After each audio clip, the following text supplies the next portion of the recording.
to the latest in the United States. Joining us, our regular US expert, Bruce Wolpe. Bruce, give us an update of where things are at after the Democrats formalised the articles of impeachment.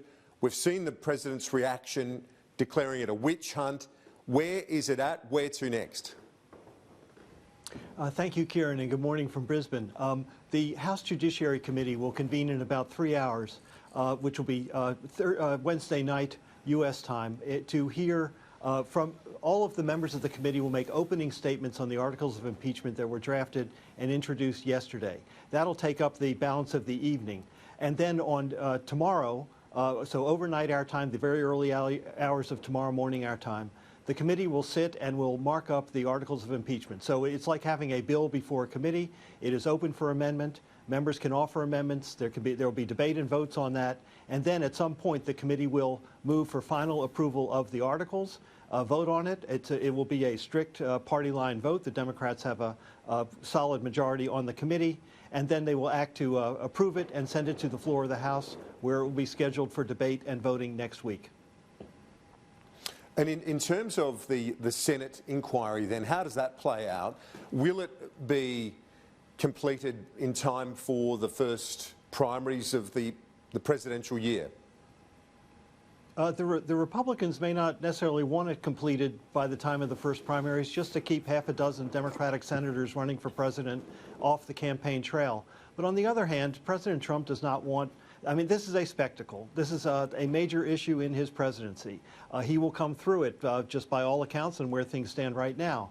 But he certainly doesn't want to sit in trial for weeks discussing his presidency. I think he wants to get on with other things. So, and the Senate has some business to conduct too. For example, the U.S.-Mexico-Canada Free Trade Agreement, Senator McConnell has said that'll come up for a vote after the Senate trial. So there's business to do. A president that doesn't want to sit in the box for weeks on end. So I believe the trial will convene in early to mid-January and be completed by early February. And the first primaries are in the first week in February, Iowa, February 3rd. How's it playing out in the swing states that Trump, of course, famously won at the last election? What's polling suggesting at the moment in terms of support or otherwise for the impeachment process? This is a really interesting question, Kieran. Support is running at about 50% for impeachment, about 42% against impeachment. And it's really a proxy for Trump's approval rating. In other words, his approval rating is right at around 42%. So you would expect that 42% of Americans are against impeachment. Everyone has eyes on those 30 Democrats who won in seats that Trump carried in the presidential election of 2016. Republicans think that perhaps 12 of them might vote against the articles of impeachment. And we'll only know at the time when the vote is taken, because the Democratic leadership in the House, Nancy Pelosi and her lieutenants, have said they're not going to whip the vote. In other words, find out where everyone is and get everyone aligned. She says it's a conscience vote. Either you agree that this is of sufficient gravity to vote for impeachment or not. So that will be a really interesting test of whether Democrats are afraid in those key swing states that you're talking about, so Michigan, Pennsylvania, Wisconsin, and others, as to whether they're afraid of taking the political step of impeachment because of the blowback that might occur next November, both for the congressional and the presidential election. Obviously a big focus right now on the British election. We know that Donald Trump would like Boris Johnson to win. Will he see any implications out of the result in the UK? I believe he will. As you know, Trump likes Boris Johnson quite a lot. He sees Boris Johnson as standing up for the same values that Trump has projected around the world. Trump doesn't particularly like the European Union. He doesn't like global trade agreements. He wants Britain to come out. He wants to establish a free trade agreement with the UK after that happens.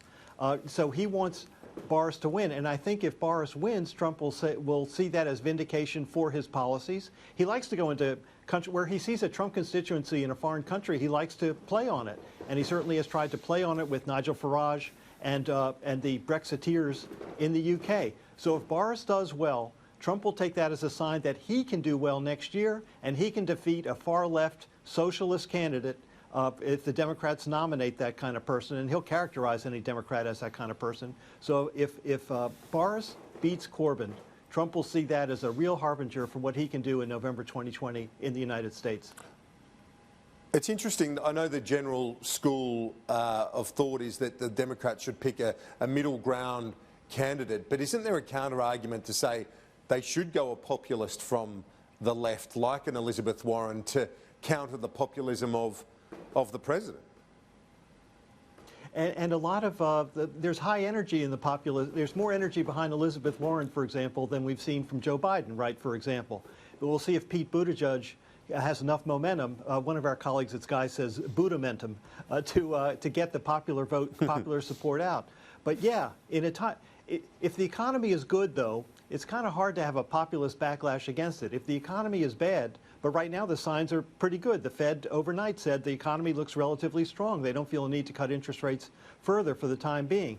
But if the economy turns bad, that populist fervor can grow. So all these forces are going to play out. But right now, I'd say the consensus of most Democrats is if they go too far left with Elizabeth Warren or Bernie Sanders, they get into more dangerous territory in running against Trump in next November. It's interesting because we saw a centrist person defeated by him last time. It all remains to be seen. Thanks so much, Bruce. Great to see you.